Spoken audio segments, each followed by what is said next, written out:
Well, hello there. I've just been told I'm on. So, here I am. I want to begin with a poem for you.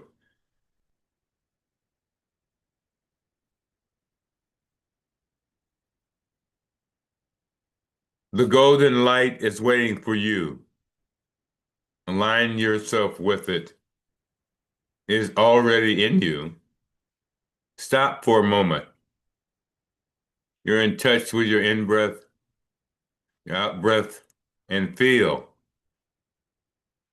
Sure as the sun is nourishment and light and dependability is always with us, so is the golden light. In the comings and goings of this world, we're blessed by what is near and what is far away. Reach out, bless someone with the breeze of kindness and compassion, with the breath of equanimity and joy. Are you ready for divine alignment within? It is divine because it is just you that is alive, and in you emptiness is alive, and around you act like all is possible.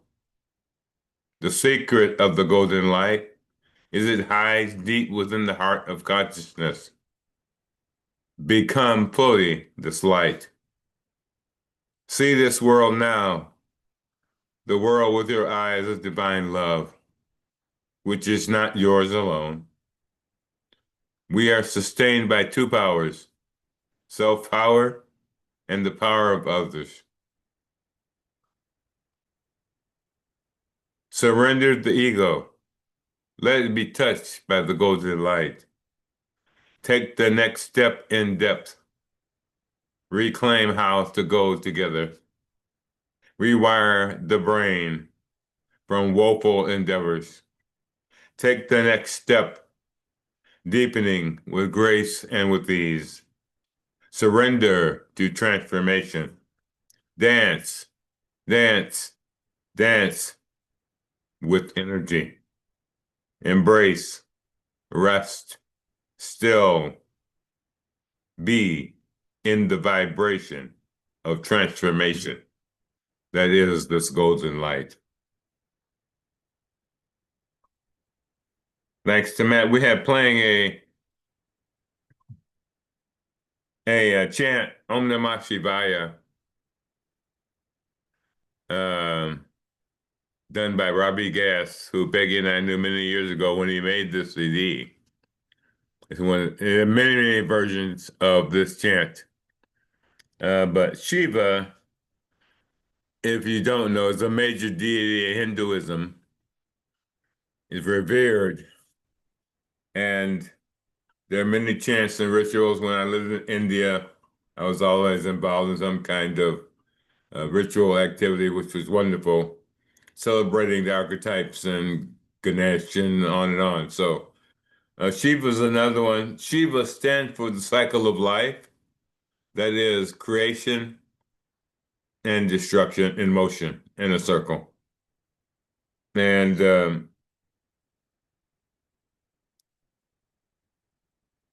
wonder of preservation in the midst of that is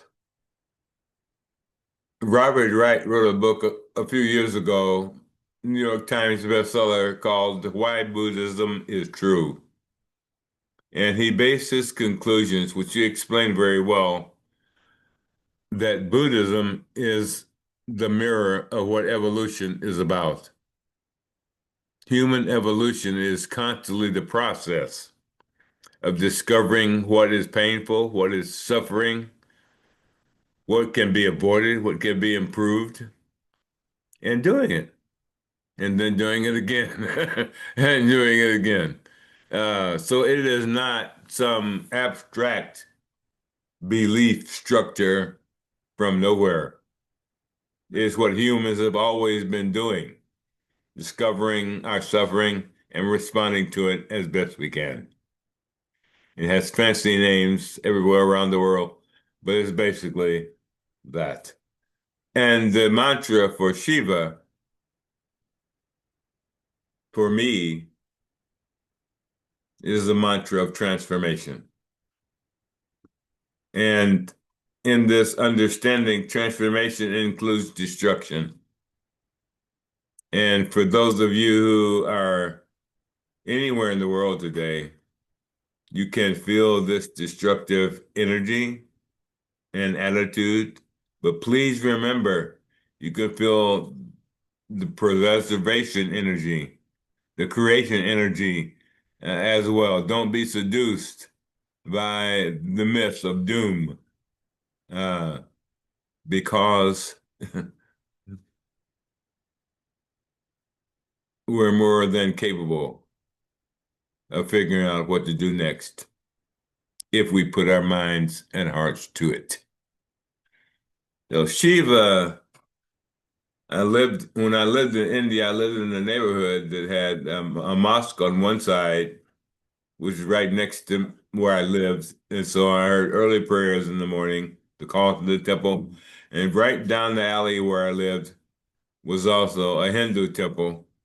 And its processes of the day. And that included an altar to Shiva. And so at least once a month there'd be a group gathered from the neighborhood at that altar to say prayers. And for me, praying to Shiva is, and is also the understanding in India that praying to Shiva is talking to yourself. You, you, you are simply calling on your inner self, your inner awareness to be present. Many people, and sorry, most people, if they can, seem to go through life without ever becoming aware that there's an inner reality, an inner world to navigate, a landscape to love and cultivate. And for those of us who have been lucky enough to stumble into the reality of our own inner life, we should be more than grateful. The question for us is how to cultivate it, how to keep it natural, how to keep it loving, and how to keep it from wearing itself out. In Buddhism, renunciation is my topic for today. Nobody really wanted to talk about it. And so that's been my experience for years. What other people don't want to talk about, I end up talking about, which is okay with me. Renunciation is described in many ways, so I'm going to come at it from several ways for you. One is in Buddhism, in the Pali language, nekkhamma for renunciation. It's the formal rejection of worldly pleasures, desires, and attachments in the pursuit of liberation. It is not throwing things away for nothing. It is in the pursuit of liberation. It's why we practice. We do not practice to suffer. That's important to remember. But renunciation is beyond the material. Even the New Testament talks about this.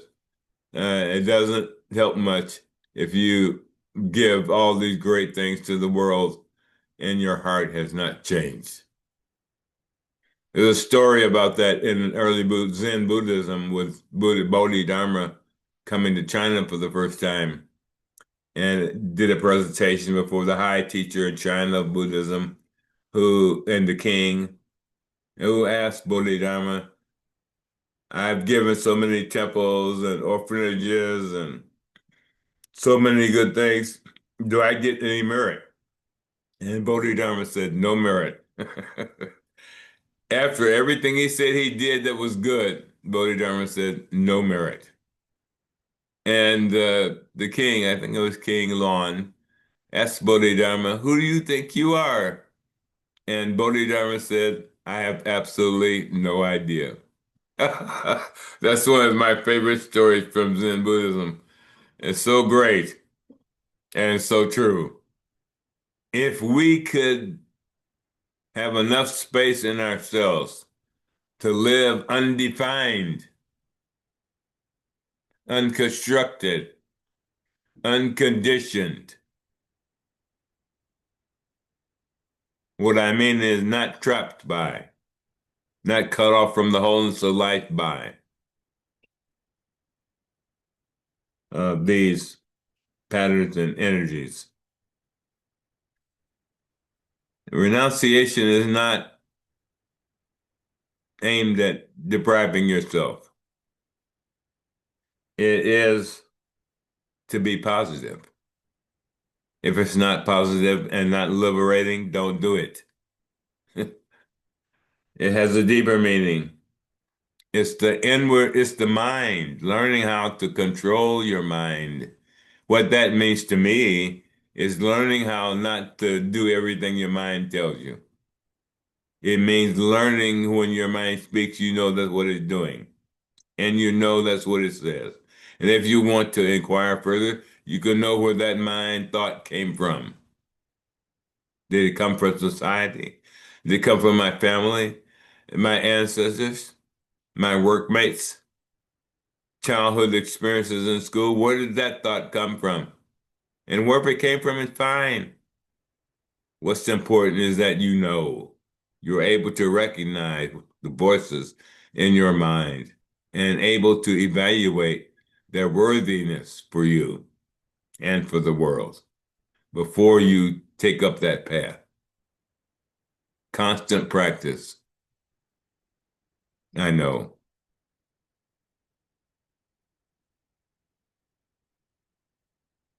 The fifth precept in mindfulness training is all about an area of renunciation, material goods. For example, I was listening to a Chinese scholar this last week, who said what scares him the most about society is we used to operate out of the idea of I think, therefore I am. He says that has changed. We're now moving into a society that's its mantra is I buy, therefore I am, which is a tragic way to try to summarize a human life, a human society, human relationships. Another poem I think that's important for me in remembering renunciation, Raina Maria Wilkie. Already the ripening barberries are red, and the old asters hardly breathe in their beds. I'm reading his words. The man who is not rich now, or you might say the person who is not rich now, as summer goes, will wait and wait and wait and never be themselves. The one who could not quietly close their eyes at night, certain that there is vision after vision inside of themselves, simply waiting for nighttime to rise all around them in darkness. It's all over for them. They are like an old one. Nothing else will come. No more days will open. Everything that does not happen and does happen will cheat him or her or them. Even you, my God, and you are like a stone that draws him daily deeper into the depths. This poem for me is important because it raises an existential question about our lives. Basically, what are you going to do with yourself? Basically, that's it. What are you going to do with yourself? And another philosopher long ago that I studied said the problem with being human is you have to do something. And you have to figure out what to do. And we have never had a more desperate situation to figure out what to do in than we have right now. Another way to describe renunciation comes from Nikos Kazantzakis, who I studied for 50 years. Here's a quote from his book, The Saviors of God. And I used to study this book with gang members in Chicago, as well as executives. They all loved it. So I'll read you a quote. God shouts, "Burn your houses, I am coming. Whoever has a house cannot receive me. Burn your ideas, smash your thoughts. Whoever has found the solution cannot find me. I love the hungry, the restless, the vagabonds. They're the ones who brood eternally on hunger, on rebellion, on the endless road, on me. I am coming. Leave your wives, your children, your husband, your ideas, and follow me. I am the great vagabond." Renunciation. What to let go of. When I look at the society in which I live, oh, we have so much to let go of, we can hardly imagine how to lift it. Years of dysfunction, corruption, tragedy, shame, regret, buried in our psyche, buried in our unconscious, buried so deep that here in the US, in my view, we elected our unconscious. Another renunciation is not just a matter of individuals. For me, it's a social matter. What is it our society needs to let go of? And another person I spent a lot of time teaching and studying from was called H. Richard Niebuhr. He was a theologian and professor. And in the matter of ethics, which was one of his priorities to discuss, he says there's four steps to being ethical. I would say there's four steps to having clarity about what the society needs to let go of. And the first step is to see what becomes apparent that results in innocent suffering. Where you see innocent suffering, that is the place to start. The first step. Wherever you see transgression, dehumanization, marginalization, that is the materialization. That is the place to start. The second step is to turn your back on it in your own life or in your own group, deciding what you will not do as well as what you will do. And many of us are already doing this from many perspectives, from ecology and how we shop and how we buy and who from. It's this process. The third step is to remember you're doing it on behalf of the whole society and that you are not more righteous. You're just the person who decided to do this. And his last step is you lead. You identify the suffering. You see if it's in where it is in your life. You abolish that, turn your back on that, and then you lead others in that same process.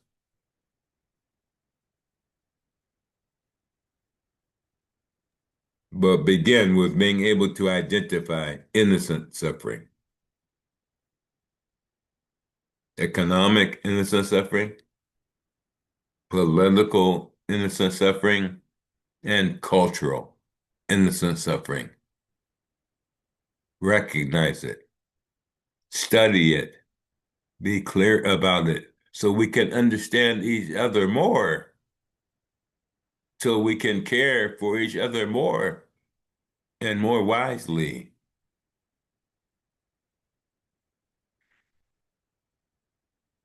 I was at an education conference a long time ago, and we were in the third day of the conference, and I said, "Excuse me," during the Q&A period, "I'd like to have us talk about students." All the teachers were talking about teaching. And the idea that you could spend all your time talking about teaching without talking about who you're teaching means to me it's a little abstract. That has to be done, but you are teaching somebody something, not an idea. Children, adults, students of classrooms, otherwise, are not ideas. They are real people. What does this mean in terms of renunciation in neuroscience? What we're learning, we have a long way to go here in what we're learning, but we have started to learn that we can rewire our brains because every cell in our body is gifted with what's called neuroplasticity. It can adapt, it can change, and it can adapt and change based on what we feed it, the ideas we give it, the emotions we dwell on, the relationships we spend time with. All of these rewire our brains. So another scholar from China, she wrote a paper not long ago, no, last year, and her question was, what are the psychological conditions we need to create so we can be together in safety, in justice, in harmony, and in productivity? I've spent this morning listening to many chants, many versions of Om Namah Shivaya, and some are really joyous. Peggy and I have been to Kirtan, it's called, before, and if there's something like that near you, I would suggest you go.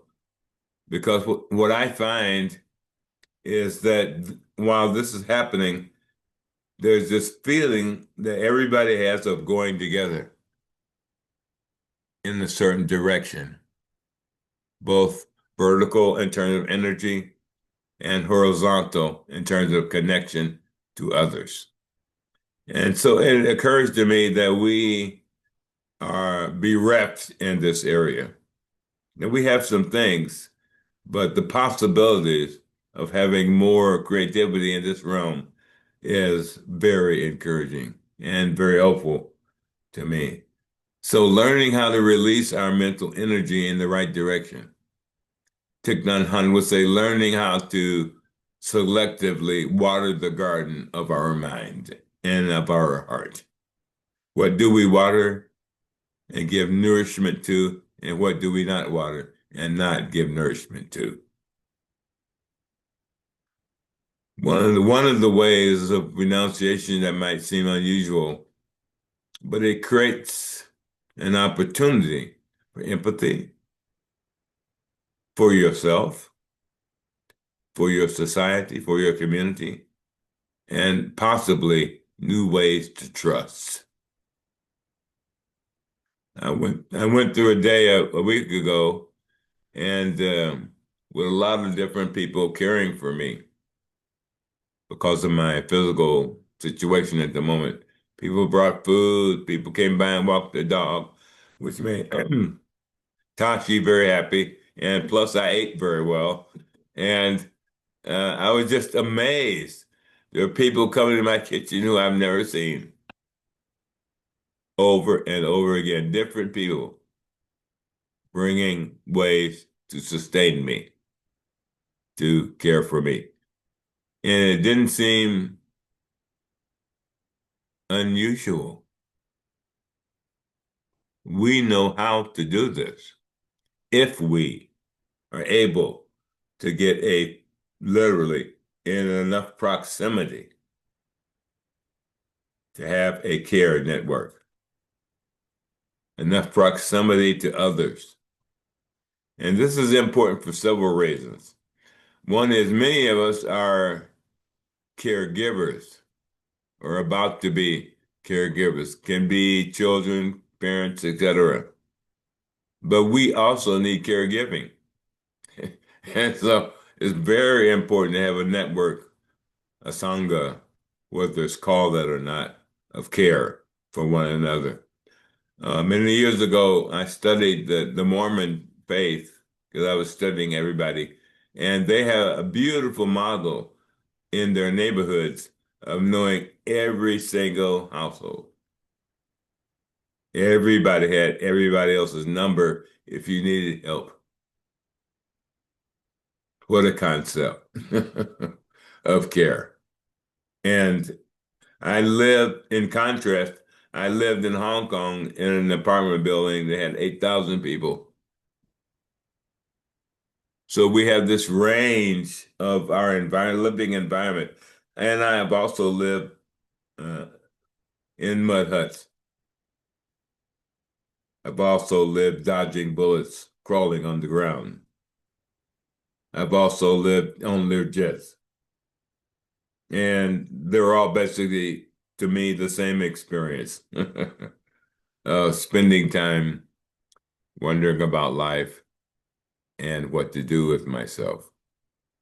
Renunciation. What am I going to let go of so I can move forward in the path of liberation? It's not the question of throwing things out.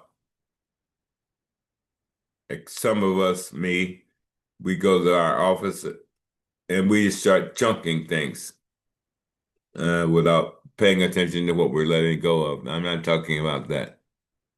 I'm talking about careful deliberation, careful care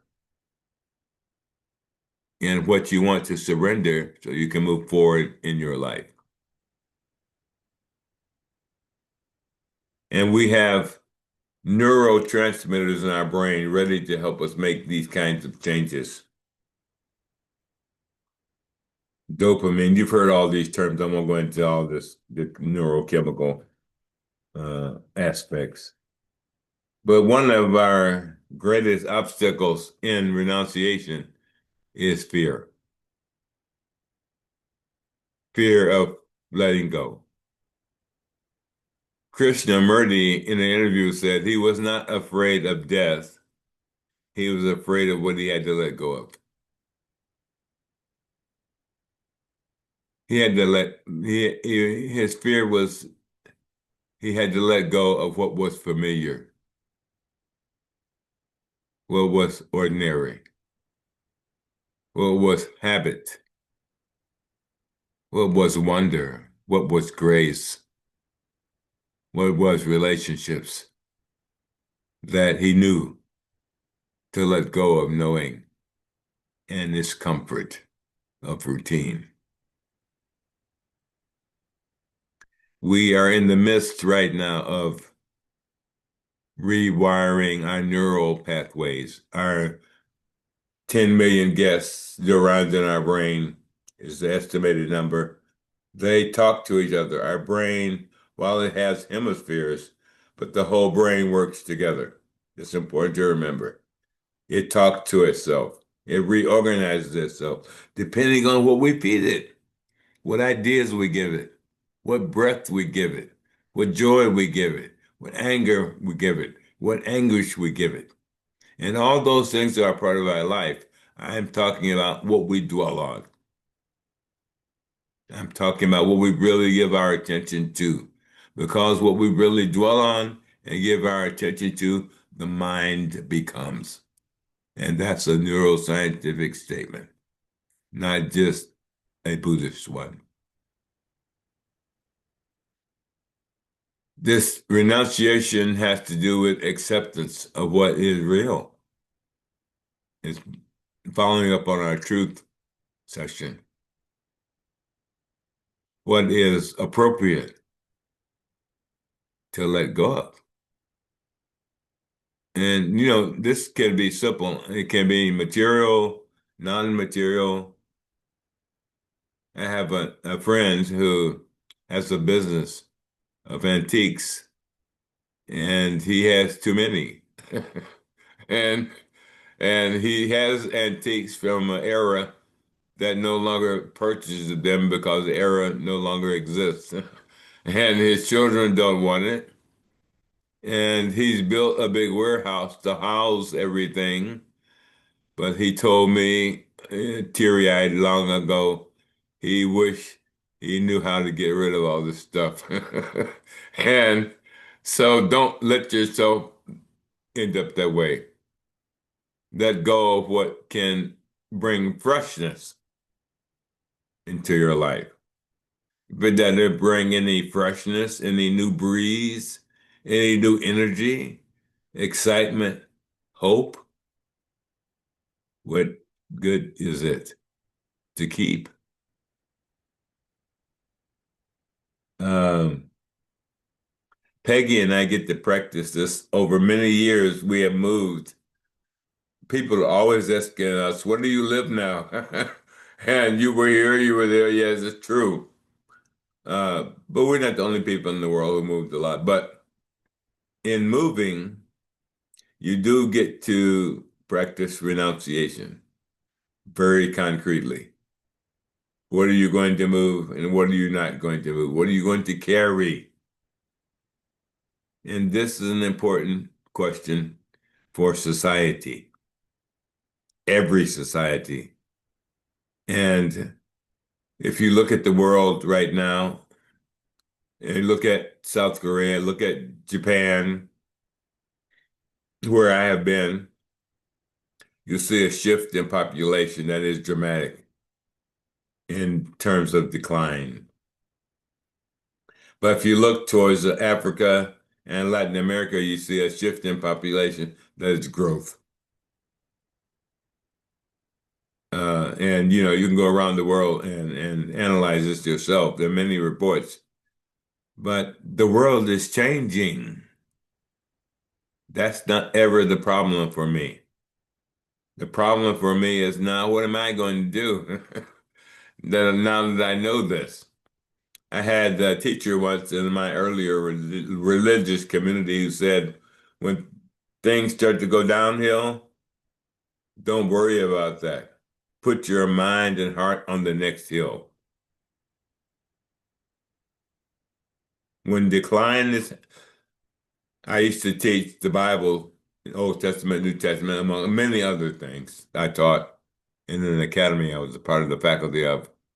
Uh, but there was prophets in the Old Testament who used to say to society, when everybody thought everything was so wonderful, for example, if he went into a meeting that was a billionaires club, that prophet would start out by saying, "Woe unto you! Stop!" The prophet would not be interested in collaborating. The prophet would not be interested in being fair.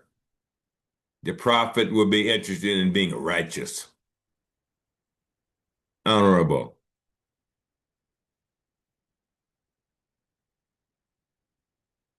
There's a movie coming out about the life of Jesus, which there's a couple of scenes in it that are really interesting, in case you're interested.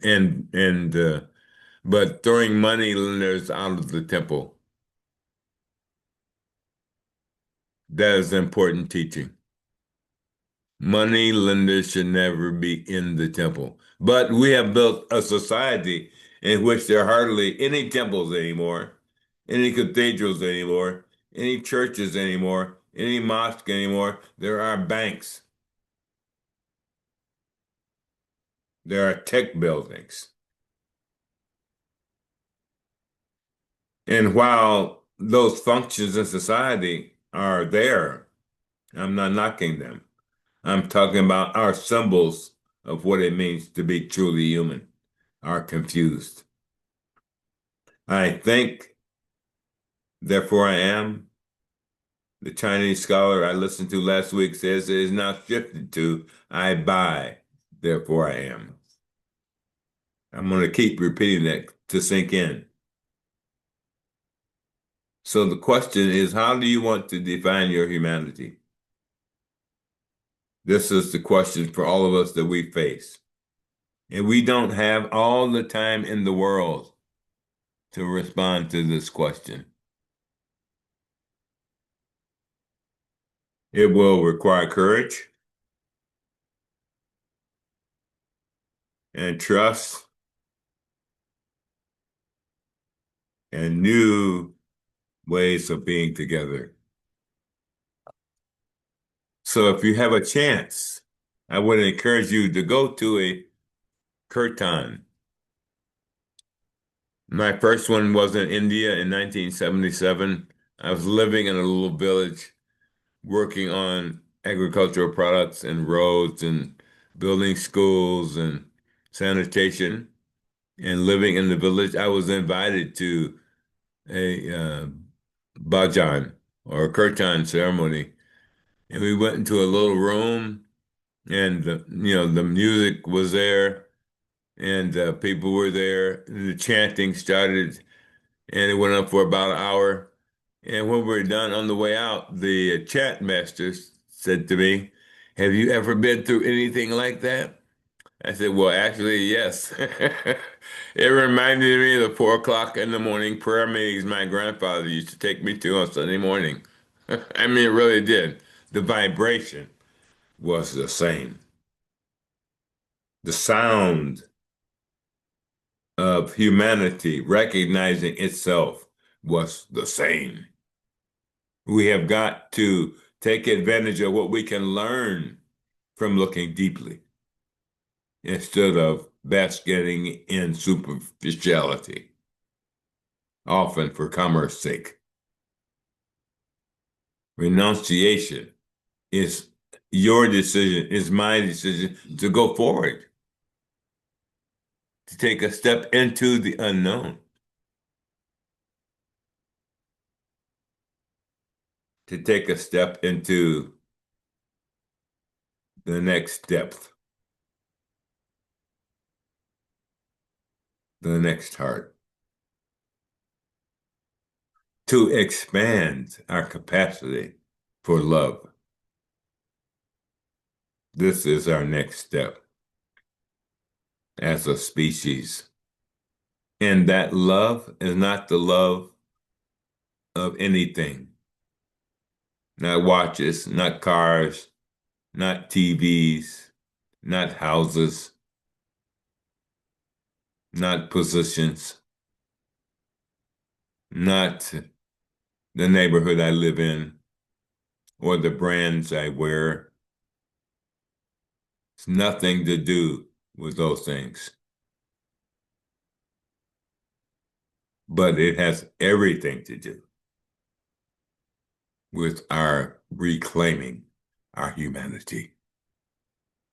There's emotions and forces that have been working for some time and are getting more certain in helping us dehumanize ourselves. Don't let yourself be dehumanized. Claim your renunciation. Rewire your brain from the colonial ways of thinking. Experiment with change and transformation in little things. Don't try to do anything too big. Walk to school a different way. Drive to work a different way. Eat with the left hand instead of the right hand. Start small. And everything I'm saying, I do and I've done. Go through a different door. Do whatever you can to break small patterns so you can begin to rearrange your neurons in your brain and the networks for more flexibility. At the same time, we all must really cultivate our care for the second aggregate, according to Buddhism, of feelings. Positive feelings, negative feelings, and neutral feelings. Right now, the world is awash in the media of negative feelings. There are people who are making millions of dollars a year telling us how negative everything is. I would believe them if they weren't making millions of dollars from telling me that. I can think for myself, and we must retain the awareness. So we must think for ourselves. I heard somebody last week say, "Oh, the Supreme Court should." And I thought, "So Supreme what?" That's my decision. Do not turn your power over to an institution that always ends bad, because the institution by nature only works to keep itself going. If it doesn't, it goes out of existence. And I watch this around the world be involved in processes of decision making that we have tried for years and that have failed for years. We keep doing the same process. We already know it's not going to work, but we go through the motions and we're busy. I spend a lot of time in economic development around the world, village development projects, inner city development projects, poorest of the poor development projects in Calcutta, India, in Kenya, and so on, AIDS projects and on. There is enough talent in the world and enough heart in the world and enough genius in the world to solve every problem. Well, I spent the morning in the world of Hinduism and chants, etc.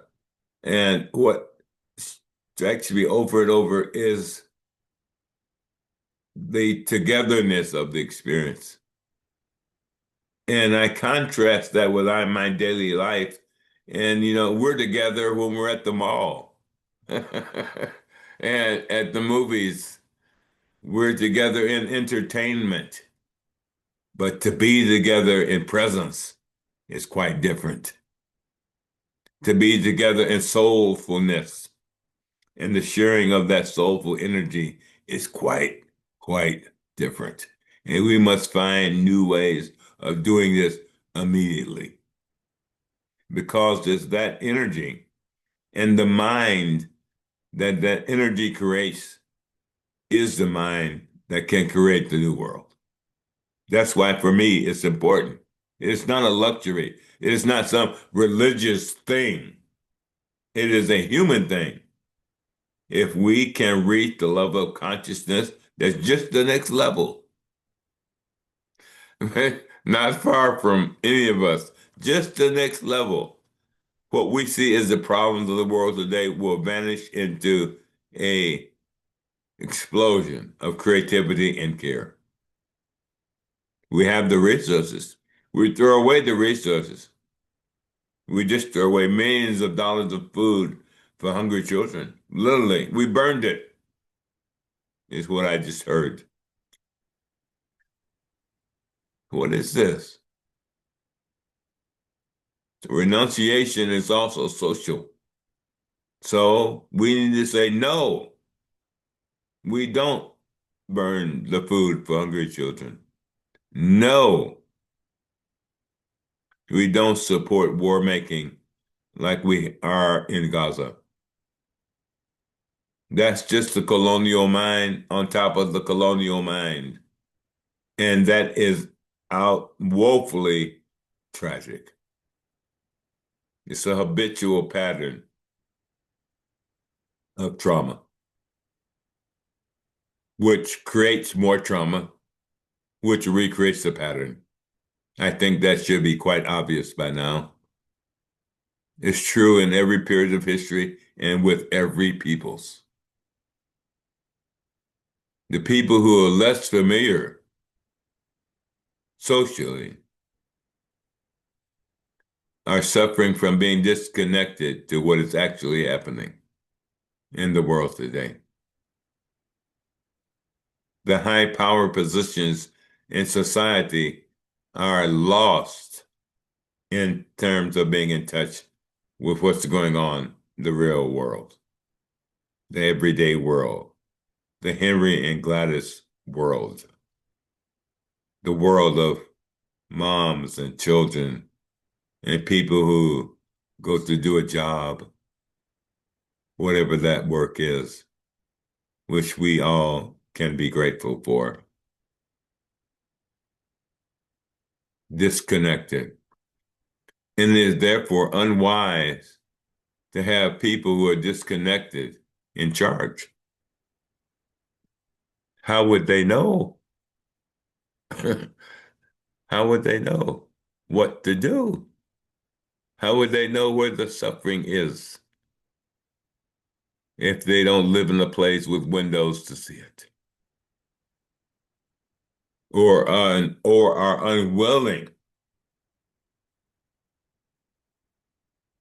to be wise, unwilling to be compassionate, unwilling to be clear and awake. I've heard all this stuff about an anti-woke movement in the United States, and I learned a little bit about the curriculum. It's basically how to be a bully.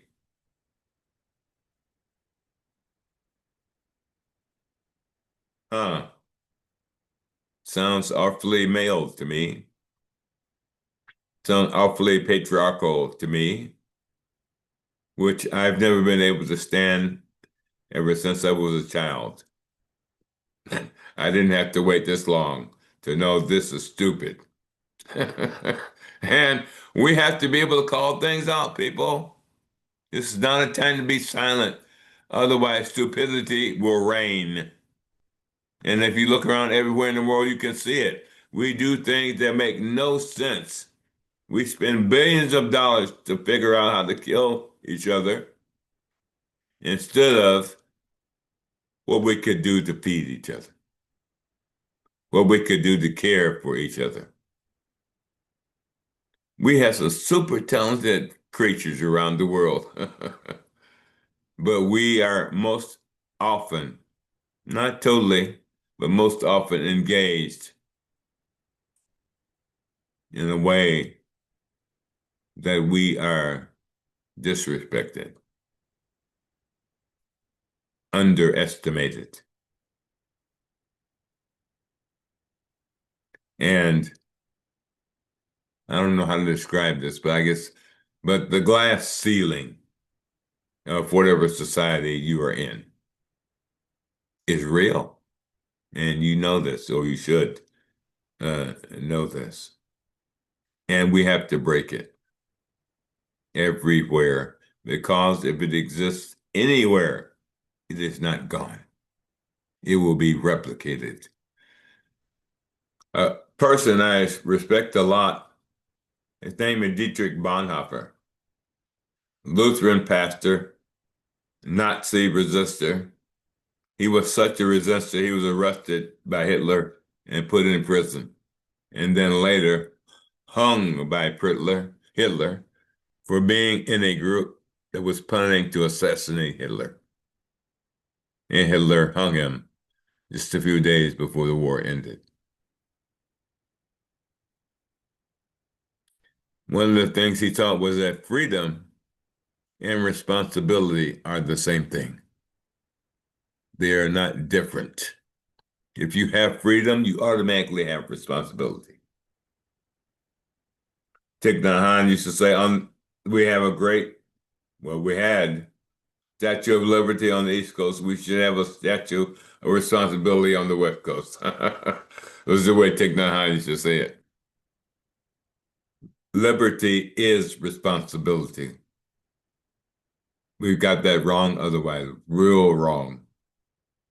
And you can see the consequences of that wrongness every day, wherever it may be. But most personally, it's important to remember where we are in our stage of life. Already, the ripening barberries are red. And the old asters hardly breathe in their beds. The one who is not well now as summer goes, will wait and wait and wait and never be themselves. Don't wait. The world needs you. We all need you. Your gifts, your talents, your pain, your trauma, because together we can heal all that. That's why. And this might be a newsflash, but when we're not together, we cannot heal all that. Because we are designed by evolution to be together. Our greatest, well, I'll use a quote from Thich Nhat Hanh that's coming to mind. Our greatest task of being a human being is to overcome the illusion of separation. Separation from each other, between each other, amongst one another, from the earth, from the fire, from the waters, from the wind. I had a great experience this morning on the porch, looking out at the forest behind our house, and a young deer came by. And I was able to be still enough where it kept coming. It came up to our St. Francis statue and started to nibble on the little bushes, flowers there. It stayed around for about 10 minutes. And I stayed as still as I could. And I realized how lucky to be able to have that experience. I also thought, how could I kill that? I'm just talking about me. That came to my heart. How could I destroy that life in that form? In all of these forms, what we have is life, people. I had a native friend a few days ago who's from Peru. Her roots are Peruvian. And she was talking to me about the stone people. I don't know if you have any stone people in your neighborhood, but I hope you do. Peggy and I taught once with a teacher, indigenous woman. Was she? She was a Cherokee. Lakota. Lakota. And her name was Loretta Afraid of Bear Cook. And she told us she got her name in her tribe. You got your name by what was going on at the moment you were born. And the moment she was born, there was a bear turned through the village. And so that fitted into her name. How wonderful. But she had the capacity to almost, it seemed like, She did. turn people into stone. She mesmerized us. People were mesmerized by her teaching and could not move. The other story that I remembered that came up for me in this was Saint Clare in France, famous for being a compadre with Saint Francis. When she decided to go into the nunnery, her family was not happy about it at all. They had other plans for her life. But she was going through a period of renunciation. She was going through a period of deciding where she was going to spend her energy, spend her life, spend her mind, spend her heart. So she was walking to a nunnery to join. And her family members, several of them caught up with her, 5 Peggy, remember, and tried to stop her. And they could not move her.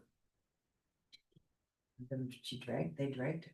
They dragged her, but it did not work. And if you ever get a chance to go to Assisi in Rome, outside of Rome, she has a great church there. And her body is there. And for me, having your body there is ultimate commitment. So what are you going to do? What are you going to let go of? What are you going to surrender? However small, that can help your journey of liberation. And that can help your journey of care for the world. Maybe it's a change in your schedule. Maybe it's I've had the luxury of people calling me on the phone I haven't seen in years. Maybe it's a phone call. Maybe it's a tea or a coffee date. But be active in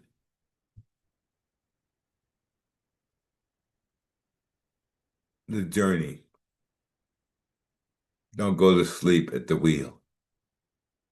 Stay awake to the wonder that is here for you, wherever you are, and however small each day. Do not carry a sack of regret on your back or a sack of shame to be hung around your neck. You don't have time for that. You may have it, but then time for that. It is time for your very best. And your very best is bigger than your shame or your regret. Remember that. You are more than Or despair. or your despair. Yes, there may be despair there. It is also impermanent. It's not a separate self. There may be some pain there. Yes, but it is not a separate self. Water the seeds of your joy as often as you can. Sing, dance, paint, write. Light up the world with your golden love. Thank you.